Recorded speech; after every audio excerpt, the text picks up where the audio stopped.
오늘 주시다는 말씀 로마서 5장 3절부터 4절까지 말씀 보겠습니다. 신약성경 245면입니다. 제가 냉방병이 좀 걸려가지고 에어컨 바람이 좀 세면 기침이 나요. 임 집사님 마이크 좀 붙잡고 저를 좀 도와주시면 좋을 것 같습니다. 앞에 마이크 있으니까.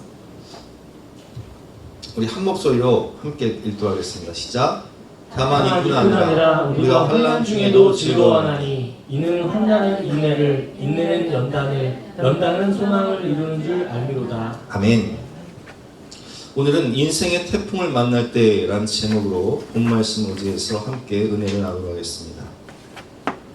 지난주까지만 해도 날씨가 너무 더웠죠. 40도에 육박하는 그런 날씨였기 때문에 가만히 앉아있어도 땀이 흐르고 밖에 나갈 수가 없었고 숨 쉬는 것조차 힘든 그런 날씨였는데 13호 태풍 돌핀이 중국을 관통하면서 날씨가 확 바뀌었어요. 날씨가 많이 5도 이상 떨어졌고 찬바람이 불기 시작했고 우리 생활에도 많은 변화를 주었습니다. 이것은 태풍이 준 변화였죠. 태풍은 무서운 자연현상입니다. 그래서 우리가 뉴스를 통해서 보셨겠지만 13호 태풍 저놈이 상하이 지방에 상륙하면서 엄청난 바람과 비를 동반해서 피해를 많이 받고 그 수증기가 오늘 우리나라로 이렇게 유입이 돼서 어젯밤에 많은 비를 내렸지 않습니까? 밤새도록 비가 많이 왔어요. 또 많이 올 텐데 태풍은 비와 바람을 동반하기 때문에 때로는 농작물 피해를 받기도 하고 또 시설물이 망가지기도 합니다. 그래서 우리는 태풍이 온다고 하면 걱정을 많이 하게 되는데 그런데 가만히 생각해 보면 태풍이 우리에게 주는 유익이 있어요. 태풍이 지나가면서 대기의 흐름을 바꾸고 또 뜨거운 공기를 식혀주고 특별히 지금 가뭄으로 전국이 남부지방 같은 경우는 극심한 가뭄으로 고통을 받고 있는데 이 태풍 때문에 비가 많이 내려서 가뭄 해갈에 큰 도움을 주는 그런 유익을 주기도 합니다. 그리고 태풍이 지나간 뒤에는 하늘이 맑아지고 공기가 깨끗해지는 것을 우리가 경험을 하는데요. 저는 자연적인 태풍 이야기를 하려는 것은 아니고 오늘 제목이 뭐죠? 인생의 태풍을 만날 때. 우리가 인생을 살면서 이런 태풍을 만날 수 있다는 거예요. 어떤 분은 건강의 태풍, 또 경제적인 태풍, 가정의 태풍, 자녀 문제의 태풍, 또 관계의 태풍과 같은 여러 가지 태풍을 만날 수가 있다는 것입니다. 갑자기 생각하지 못했던 이런 태풍을 만나 내가 아무리 노력하고 열심히 해결하려고 해도 그 문제가 해결되지 않는 그런 상황. 아무리 열심히 기도해도 당장 응답이 되지 않는 그런 상황. 이처럼 인생의 태풍을 만날 때 우리는 어떻게 해야 할까요? 그래서 오늘은 인생의 태풍을 만날 때라는 제목으로 우리가 함께 성경을 통해서 배워보도록 하겠습니다. 첫 번째, 인생의 태풍은 우리를 다 드러내게 해요. 그리고 변화시킵니다. 태풍을 만나면 나의 연약함을 우리는 철저히 깨닫게 됩니다. 그리고 하나님을 찾게 됩니다. 태풍을 통해서 우리는 우리 자신이 얼마나 작은 존재인지를 깨닫게 됩니다. 평소에는 내가 세상을 움직이는 것처럼 생각하고 내가 돈을 벌고 내가 계획하고 내가 모든 것을 결정하고 내가 열심히 노력하면 모든 것이 될 것처럼 생각하고 살아갑니다. 그런데 인생의 태풍이 한번 오면 우리의 생각은 완전히 달라져요. 태풍의 강한 바람 앞에서는 배도 안 뜨고요. 비행기도 뜨지 않습니다. 심지어는 강한 태풍이 몰아치면요. 기차도 운행하지 않아요. 모든 길이 막힙니다. 태풍 한 번에 과수원 같은 경우는 낙과 피해를 받게 되면요. 1년 농사를 망치기도 하고요. 또 벼농사 같은 경우도 침수 피해를 당하게 되면요. 1년 농사가 날아가 버려요. 태풍 한 번에 평생 자신이 세운 전 재산이 날아가기도 하고 건물이 침수되거나 무너지기도 합니다. 우리는 이런 강한 태풍을 만나게 되면 비로소 내가 얼마나 연약한 존재인가를 철저히 깨닫게 됩니다. 그리고 그때가 되어야 역사의 주관자가 되시고 만왕의 왕이신 아버지 하나님을 간절히 찾게 된다는 거예요. 갈릴리에서 어부로 살았던 제자들은 마가복음 4장을 보면 자신의 경험과 지식을 의지하며 살았어요. 그러나 그들은 갈릴리 호수에서 광풍을 만나게 됩니다. 갈릴리에서 나고 자란 사람이래요. 어부로 살았던 사람이에요. 자신의 경험과 지식을 믿고 살았던 그들이 자신의 힘으로 감당할 수 없는 광풍을 만났을 때야 비로소 주님을 간절히 찾게 됩니다. 주님은 그 순간에도 배에 함께 하셨는데 그들은 주님과 함께 하면서도 여전히 내 의지와 내 경험과 내 열심을 의지하며 내 마음대로 살다가 인생의 광풍을 만나니까 비로소 주님을 간절히 찾게 됩니다. 우리가 죽게 된 것을 돌아보지 않습니까? 주님을 그때야 간절히 부르는 거예요. 우리가 평안할 때는 하나님 없이도 잘 살 수 있다고 착각합니다. 기도하지 않아도, 말씀 읽지 않아도 될 것 같고, 하나님을 의지하지 않아도 인생의 수술 잘 풀리는 것처럼 느껴집니다. 그런데 인생의 태풍을 만나게 되면 달라져요. 그때야 비로소 우리는 하나님을 간절히 찾게 됩니다. 주님 도와주세요. 주님 살려주세요.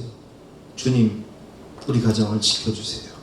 주님 내 힘으로 해결할 수 없는 이 문제를 하나님이 해결해 주세요.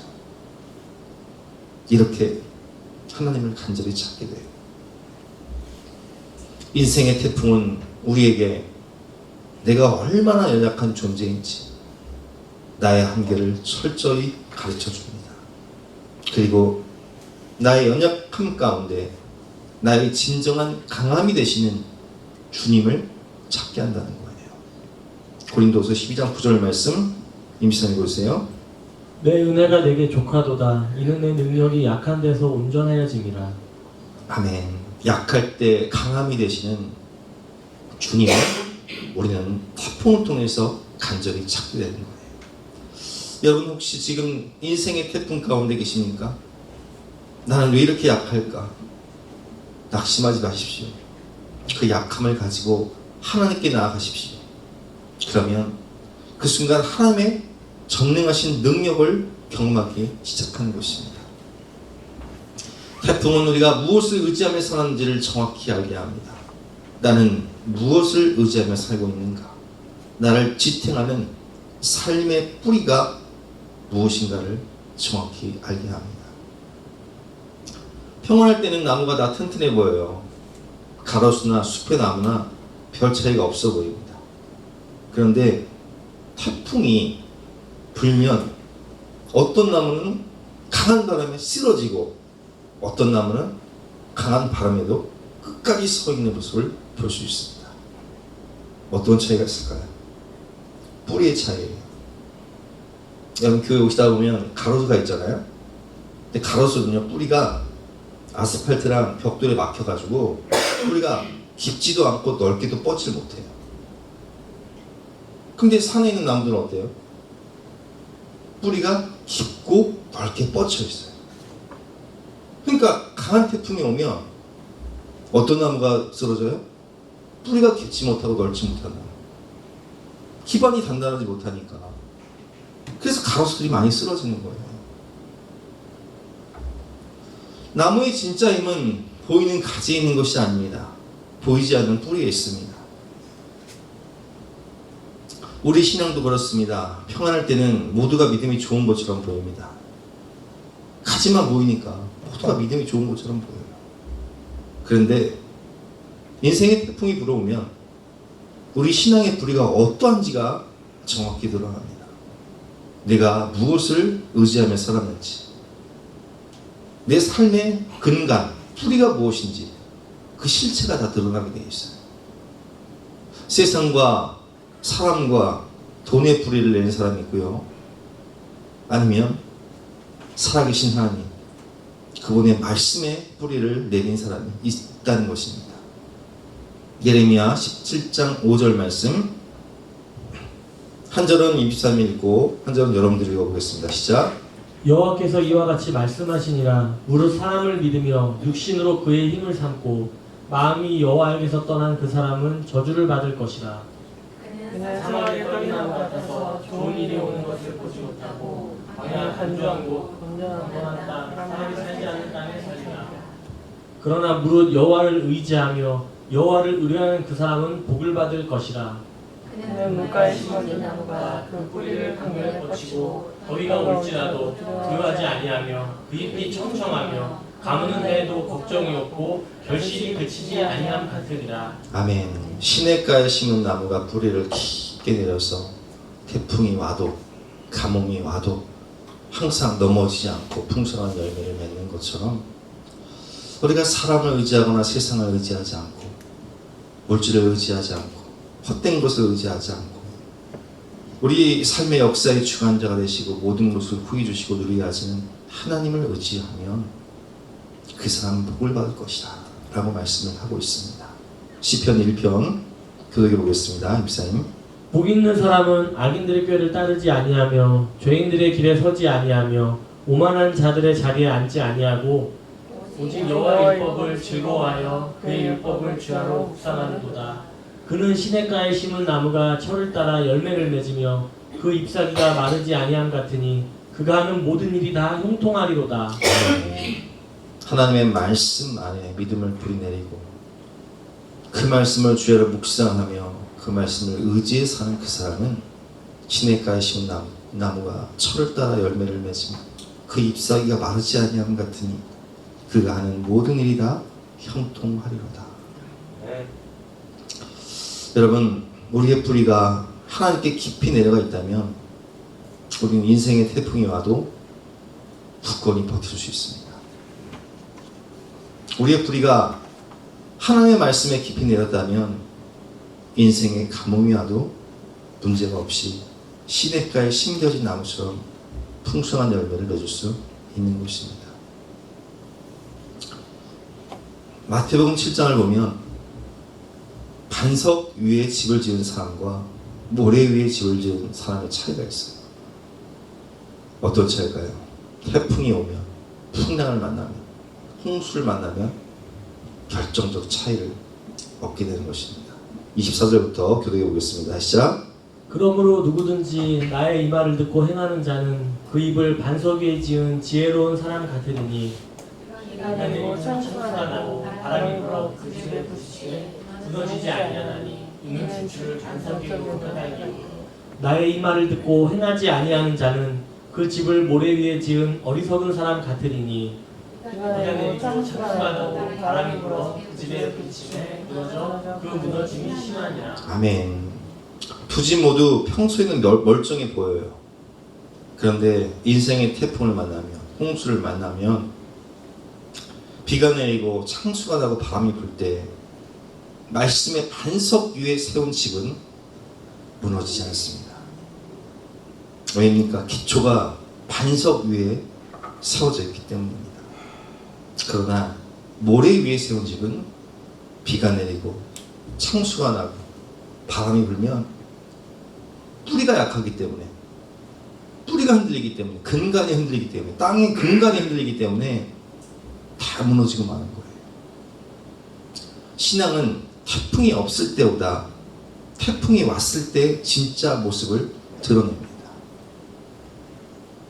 우리의 인생은 어디에 뿌리를 내리고 있는지 우리는 점검해 보아야 합니다.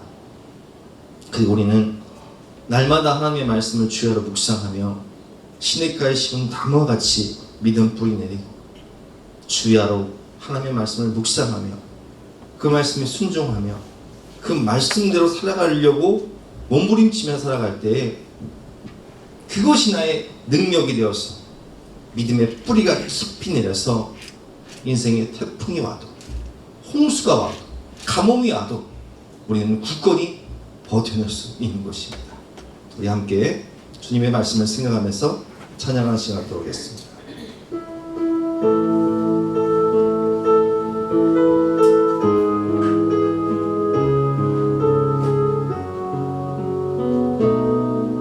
너는 시냇가에 심나무라.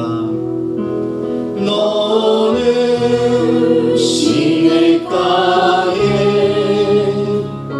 심은 나무라. 하나님의 사랑 안에 믿음뿐이 내리고 주의 뜻대로 항상 살리라. 주의 시절을 쫓아 구원 열매 맺으며 주의 영화로운 빛 너를 보호하리니 주의 뜻대로 항상 살리라. 아멘. 두 번째로 태풍은 우리 내면과 핵심 가치를 변화시킵니다. 태풍은 평소에 보이지 않던 것들을 드러냅니다. 태풍은 강한 바람이 불기 때문에 감추어져 있던 모든 것들을 밖으로 끌어내요. 이번에 뭐 태풍은 아니지만 유럽에 가뭄이 오니까 그 강바닥이 다 말라가지고요, 원전도 멈추고 유람선 운행이 다 멈췄어요. 근데 강바닥이 말라버리니까 2차 세계대전 당시에 침몰됐던 배들이 다 드러나기 시작했어요. 평소에 전혀 볼 수 없었던, 우리도 이제 남부지방에 가뭄이 심각해지니까 수몰지역, 옛날에 동리였던 것을 댐으로 만들었던 그런 지역이 있잖아요. 수몰 지역의 집들이, 길들이 드러날 때가 있어요. 여러분, 그렇습니다. 태풍은 감추어졌던 우리의 속마음을 다 드러내요. 인생의 태풍이 옵니다. 평소에는 내가 좋은 사람이라고 생각합니다. 나는 화를 잘 안 내. 나는 욕심이 없어. 나는 사람을 미워하지 않아. 내 정도의 인격이면 괜찮겠지. 나 정도의 성품이면 괜찮겠지. 그런데 인생의 태풍을 만나면 사람이 달라져요. 화가 납니다. 원망이 생기고 불평이 늘어나고 혈기가 생기고 돈 문제가 생기면 욕심이 드러납니다. 사람이 나를 인정해 주지 않으면 섭섭함이 올라옵니다. 그때 우리는 깨닫습니다. 아, 내가 괜찮은 사람이 아니었구나. 내 안에 이런 나쁜 마음들이 가득했네. 내 안에 드러나지 않았던 이런 죄악이 가득했네. 태풍 속에서 성령님은 우리 심령 안에 무엇이 있는지를 다 보여주세요. 드러내주세요.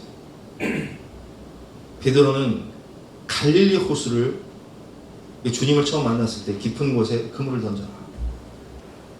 그래서 막 그물 찢어지도록 고기를 잡잖아요. 그때 베드로가 깨달은 게 뭐냐? 야, 예수님은 이 갈릴리 호수를 다 꿰뚫고 계시는구나. 그러면 내 과거도 내 마음도 다 아시겠네? 아무도 모르는 그 숨겨진 죄악들을 다 아시겠네?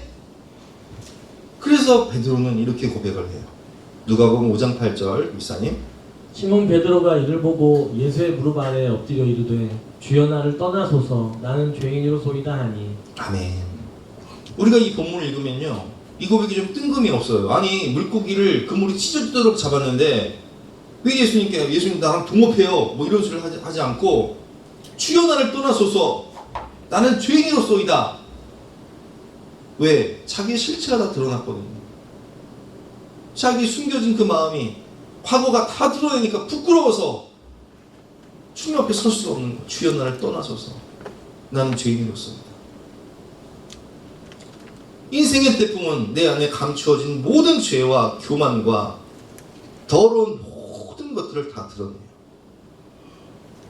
그리고 회개를 통해 그 모든 죄를 버리고 청산하고 새롭게 변화될 수 있는 기회를 주는 것입니다. 우리가 요나서를 배웠지만 요나를 한번 생각해 보세요. 요나가 하나님의 말씀에 거역하고 다시 쓸어가는 배를 탔습니다. 그리고 큰 폭풍을 만납니다. 결국 바다에 던져져 물고기 뱃속에 들어가서야 그는 자신이 얼마나 교만했는지, 그는 자신이 얼마나 불순종의 죄를 저질렀는지, 그는 자신이 하나님과의 서약을 갚지 않았음을 철저히 깨닫고 회개하고 돌이킵니다. 그리고 사람을 살리는 인생으로 변화됩니다. 저도 그랬으니까요. 혹시 지금 인생의 태풍 가운데 있다면 여러분 이렇게 기도해 보십시오. 하나님, 이 문제를 통해서 제 안에서 하나님이 제거하기 원하시는 것이 무엇인지를 깨닫게 해주십시오. 내 안에 버려야 할 것들, 나는 나름대로 괜찮다고 생각했던, 하지만 태풍을 통해서 드러난 나의 실체, 나의 실상, 온갖 냄새나고 더러운 이 쓰레기와 같은 것들, 이런 것들을 깨닫게 해주시고 버릴 수 있도록, 회개를 통해서 버릴 수 있도록, 죄사함의 은총을 받을 수 있도록, 청산할 수 있도록 주여 나를 도와주십시오. 기도하면 이것이 우리 인생의 기회가 되고 변화를 주는 축복이 될 것입니다. 또한 태풍은 우리에게 핵심 가치와 우선순위를 가르쳐 줍니다. 인생의 태풍과 재난을 만나면 우리는 무엇이 중요한지, 무엇이 가장 중요한지를 다시 생각하게 됩니다. 1998년에 대홍수가 있었어요. 남양주 지역에. 제가 그때 퇴계원에 살고 있었는데 작은아버지 집에 살다가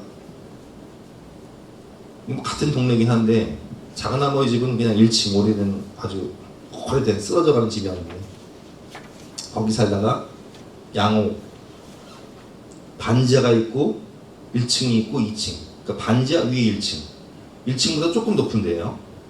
거기로 이사를 갔는데 이 98년 대홍수 때 우리 동네가 싹 다 잠겨버렸어요. 그때 옛날에 제가 살던 집은 싹 잠겨버리고 우리 집 밑에 반지하 싹 잠겨버리고 우리 집 신발장 안까지 물이 탁 들어왔어요. 근데 그 2층이 비어 있었거든요. 그래서 제가 그때 혼자서 전자제품이며 침대며 그걸 혼자 다 날랐어요. 다 날랐어. 근데 다행히 이제 저희 집은 신발장까지만 탁 들어오고 물이 빠졌는데 밖에 나가보니까 동네가 다 침수가 돼서 난리가 나는 거예요. 근데 그 주에 교회를 갔더니 우리 그 퇴계원에 보면 신하촌이라는 곳이 있어요. 왕숙천 바로 옆에 동네인데 신하촌에 살던 교회 동생들이 하는 말이 거기는 뭐 건질 게 없었대요. 물이 이제 갑자기 불어나가지고 뭐 가지고 나올 게 없었대. 근데 여러분, 제가 왜 이런 질문을 하냐? 갑자기 물이 불어나서 여러분들에게 1분의 시간이 주어진다. 뭐 갖고 나오시겠어요? 참 생각해 보세요. 삶과 죽음을 가르는 이 절체절명의 순간, 내가 정말 소중히 아끼는 핵심 가치, 우선순위, 그게 뭔가를 한번 생각해 보세요. 태풍을 만나고 홍수를 만나 집이 침수된다면 여러분 뭐 갖고 나오시겠냐고요? 은행 통장 갖고 나오시겠어요? 집문서? 명품 가방? 아니면 자동차도 살려야지, 자동차 타고 바로 가시겠어요? 그때 제 1년 후배가 그러더라고요. 형, 죽을 뻔 봤어요. 우리 엄마가 집문서 찾다가 죽을 뻔 봤어요. 그거 포기하고 안 나왔으면요 죽었어. 거기 군부대가 바로 있거든요. 신하촌 옆에 군부대가 있는데 군부대 담을 타고 넘어가지 않으면 다 죽었어요. 여러분, 그 절체절명의 순간 중요한 건요, 그럼 재산이 아니에요. 제일 중요한 게 뭔지 아세요? 사람의 생명이에요. 가족들이 죽지 않고 무사히 살아나는 거. 왜? 다른 건요, 어차피 다 홍수 지나고 나면 뭐 가구, 전자제품 못 써요. 다 싹 갈아야 돼. 그리고 돈은 있다가도 없고 없다가도 있는 거기 때문에 회복이 돼요. 근데 사람의 생명은 이게 바꿀 수가 없어요. 가끔 어리석은 사람들이 옛날에 공무신 떠내려간다고, 그거 잡겠다고 생명과 맞바꾸는 그런 안타까운 일들이 있었어요. 여러분, 가장 중요한 순간, 나의 핵심 가치, 우선순위가 어디에 있습니까? 사람의 생명, 가족의 안정과 건강, 그리고 가장 중요한 것은 우리 가족들이 영원한 천국에 가는 것. 이건 돈으로도 해결할 수 없는 문제예요. 돈은 있다가도 없고 없다가도 있고 나중에 회복이 될 수 있지만 이건 어떻게 할 수 있는 문제가 아니에요. 평소에는 중요해 보였던 것들이 태풍 앞에서는요, 아무것도 아닌 것처럼 느껴질 때가 있습니다. 우리 인생도 그렇습니다. 어떤 사건을 지나고 나면 우리의 가치관이 달라집니다. 그 사건을 겪으면서 내가 왜 그렇게 돈에 집착했을까? 내가 왜 그렇게 사람들의 평가에 신경을 썼을까? 내가 왜 하나님보다 세상의 성공을 더 중요하게 생각했을까? 그런 깨달음이 찾아와요. 뭔지인지 아세요? 죽음 앞에 서면 내가 왜 이렇게 돈에 집착했을까? 내가 왜 이렇게 사람들의 인정받는 것에 목말라 했을까? 내가 왜 썩어질 것에 내 인생을 전부 투자했을까?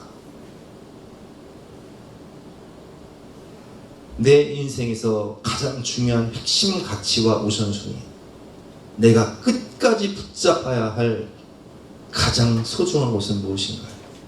하나님은 태풍이라는 물시험과 불시험을 통해 우리에게 묻습니다. 너에게 정말 중요한 것이 무엇이냐? 네가 끝까지 붙잡아야 할 것이 무엇이냐? 돈입니까? 명예일까요? 성공일까요? 사람들에게 인정받는 것일까요? 아니면 우리에게 모든 것을 주시고 후히 주시고 누리게 하시며 우리를 위해 해와 달과 별을 만드시고 우리를 구원하시며 우리에게 하나님 나라를 맡겨주시는 영원하신 하나님입니까? 인생의 마지막 순간에 우리가 가지고 갈 수 있는 것, 결국 남는 것은 하나님과의 관계고요, 또 사랑했던 사람들과의 관계라는 거예요. 태풍은 우리에게 서로의 소중함을 깨닫게 합니다. 하나님의 소중함, 그리고 가족의 소중함, 친구의 소중함, 성도의 소중함, 생명의 소중함. 태풍이 오면 사람들은 서로 도와요. 혹시라도 홍수가 나서 물에 빠진 아이가 있으면요, 사람들이 힘을 합쳐서 어떻게든 그 아이를 살리려고 구해냅니다. 침수된 곳이 있으면 사람들은 함께 물을 퍼내고요, 나무가 길을 막으면 함께 그 나무를 치워요. 혼자서는 할 수 없는 일을, 재난을 만나면 사람들은 서로 힘을 합치게 되겠어요. 태풍이 오면 우리 교회 성도들도 마찬가지죠. 서로를 위해서 기도해요. 누구네 사업장 괜찮을까? 누구네 집 괜찮을까? 걱정하며 기도해요. 우리 인생의 태풍도 마찬가지입니다. 평소에는 각자 바쁘게 살아갑니다. 내일, 내 가정, 내 문제만 생각합니다. 그런데 어려움이 찾아오면 사람이 얼마나 귀한지를 알게 됩니다. 내가 인생의 태풍을 만날 때 누군가 내게 따뜻한 문자 한 통을 보내주면 그것이 얼마나 감사한지 몰라요. 누군가 함께 기도해 주는 것이 얼마나 큰 위로가 되는지 모릅니다. 누군가 말없이 내 곁에 있어주는 것이 얼마나 큰 힘이 되고 위로가 되는지 몰라요.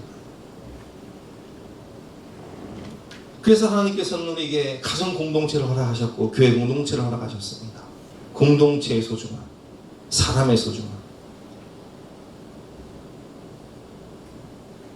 갈라디아서 6장 2절 임사님. 너희가 짐을 서로 지라 그리하여 그리스도의 법을 성취하라. 여러분, 사람이 소중해요. 남는 건 사람이고요. 관계예요. 결국 우리 인생의 끝에서 남는 건 하나님이에요. 돈이 아니에요. 명예가 아니에요. 썩어질 세상 것이 아니에요. 결국 사람이 남고 사랑이 남고 하나님이 남고 천국이 남는 것입니다. 세 번째, 태풍 속에서도 주님은 나와 함께 하십니다. 태풍은 반드시 지나가요. 태풍이 아무리 강해도 영원하지 않아요. 폭풍과 아무리 길어도 결국 멈출 때 같다는 거예요. 밤이 아무리 길어도 아침은 반드시 찾아옵니다. 시편. 울음이 깃들일지라도 아침에는 기쁨이 오리로다. 아멘. 여러분, 밤이 깊을수록, 새벽이 깊을수록, 어둠이 깊을수록 아침이 가까웠다는 증거지 않습니까? 저녁에는 어둠이 깃들지라도 아침에 되면 기쁨이 오는 거예요. 이 또한 다 지나가는 것입니다. 태풍은 지나가는 거예요. 사랑하는 성도 여러분, 지금 여러분의 인생에 어떤 태풍이 불고 있습니까? 물질적인 태풍, 건강의 태풍, 가정의 태풍, 자녀의 태풍, 여러 가지 인생의 문제를 만날 때 하나님, 이 태풍 때문에 너무 힘들어요. 하나님, 언제까지입니까? 도대체 이 태풍은 언제 지나가는 겁니까? 언제 끝나는 겁니까? 그렇게 기도하고 계십니까? 오늘 하나님께서 여러분들에게 말씀하십니다. 주님은 유라굴로의 강풍 속에서도, 해도 별도 달도 보이지 않는 유라굴로의 광풍이 너무 심해서 음식조차 먹을 수 없고 식음을 전폐하면서 삶의 소망이 사라진 그 순간에도 주님은 바울의 곁에 서서 말씀하시잖아요.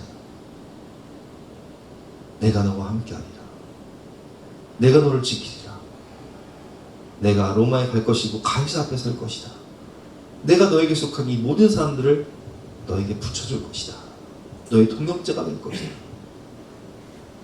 주님은 태풍이 없는 인생을 약속하신 것이 아닙니다.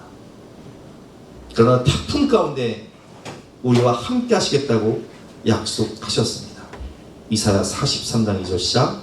내가 물 가운데로 지날 때 내가 너와 함께 할 것이라. 강을 건널 때 물이 너를 침몰하지 못할 것이며 내가 불 가운데로 지날 때 타지도 아니할 것이요 불꽃이 너를 사르지도 못하리니. 아멘. 중요한 것은 물 가운데로 가지 않을 것이다 아닙니다. 물 가운데 지나갈 때 내가 너와 함께 할 것이다. 하나님께서는 우리를 태풍에서 반드시 즉시 꺼내주신 것만이 아니라 때로는 태풍 가운데, 물 가운데 우리와 함께 걸어가십니다. 천둥 번개가 치는 불 가운데 우리와 함께 걸어가십니다. 그리고 마침내 태풍이 지나간 자리에서 우리가 이전보다 더 깊은 믿음으로 굳건히 서 있게 하십니다. 여러분, 태풍이 왔다고 해서 하나님께서 나를 버리셨다고 생각하지 마십시오. 고난이 길다고 해서 하나님이 나를 사랑하지 않는다고 생각하지 마십시오. 기도했는데 문제가 해결되지 않는다고 해서 하나님이 내 기도를 듣지 않으신다고 생각하지 마십시오. 하나님은 태풍 가운데서도 일하고 계십니다. 태풍 가운데 우리를 더 강하게 하십니다. 태풍 가운데 가장 가까이서 나와 함께 하십니다. 이 찬양이 생각이 나더라고요. 이 부분을 묵상하다가 우리 함께 찬양하도록 하겠습니다. 내 자녀로 산다는 것은 불 가운데로 걸어가는 것, 그 속에서 신실하게 날 지키시는 그 손길을 경험하는 것. 주의 자녀로 산다는 것은, 주의 자녀로 산다는 것은 바다 위로 걸어가는 것, 내 온몸을 덮쳐오는, 내 온몸을 덮쳐 폭풍 속에서 잠잠히 주 바라보는 것, 잠잠히 주 바라보는 때론 불 가운데, 때론 불 가운데 휩싸일 때도, 폭풍 가운데 무너질 때도 주님 내 곁에 함께 하시네. 가장 가까이에 함께 하시네. 주의 자녀로 산다는 것은 주의 자녀로 산다는 것은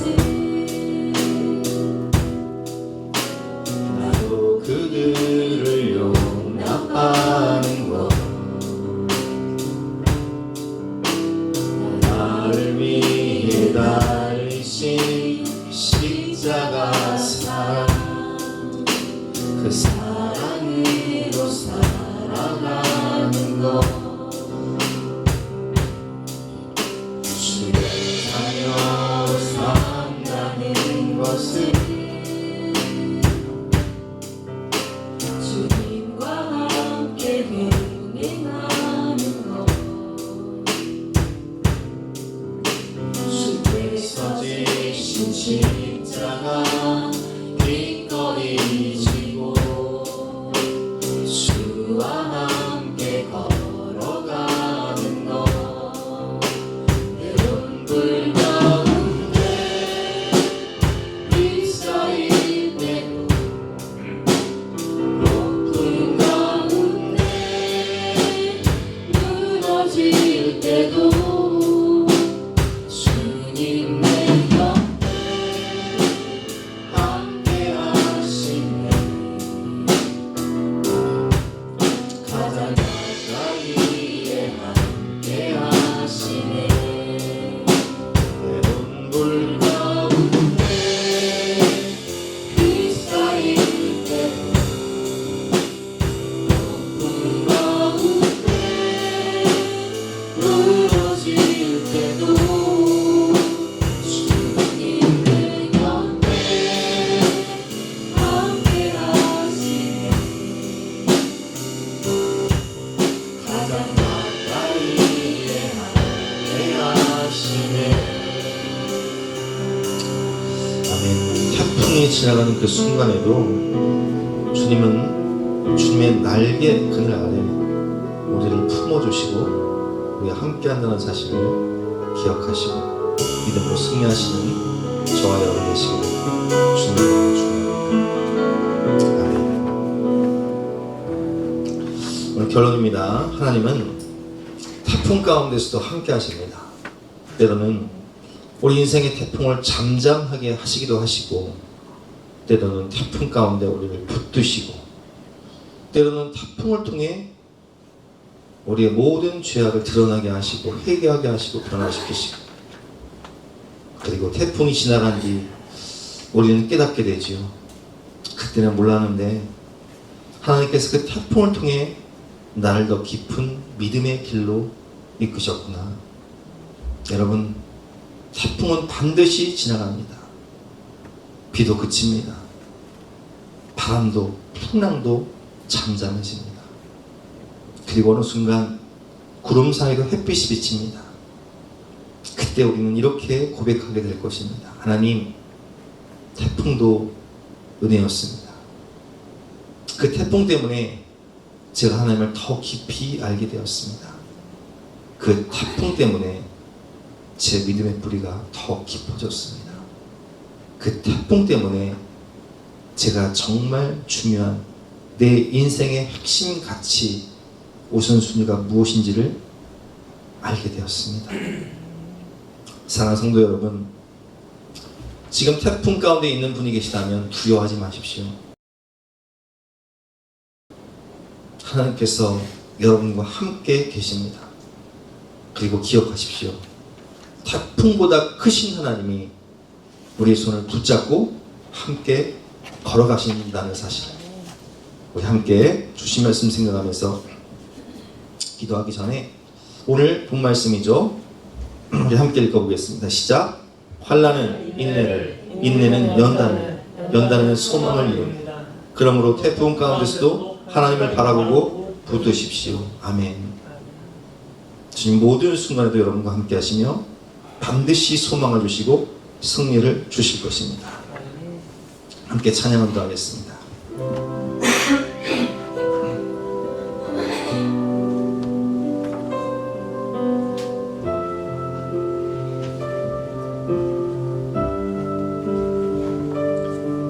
그대 폭풍 속을 걷고 있을 때 비바람을 마주해야 할 때 불빛조차 보이지 않아도 그대 혼자 걷지 않을 거예요. 다시 한번 갑니다. 그대 속을 걷고 있을 때 비바람을 마주해야 할 때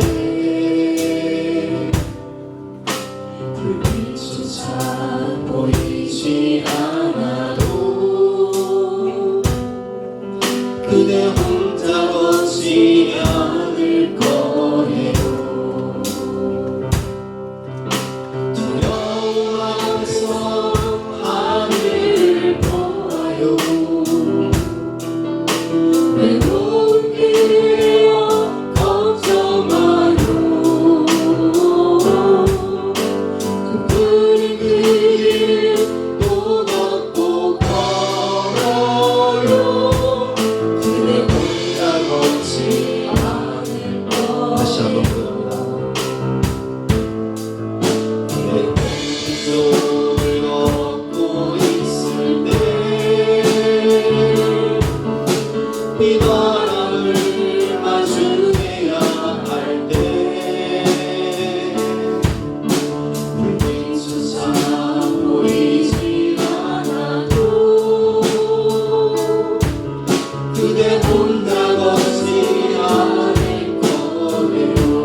앞에서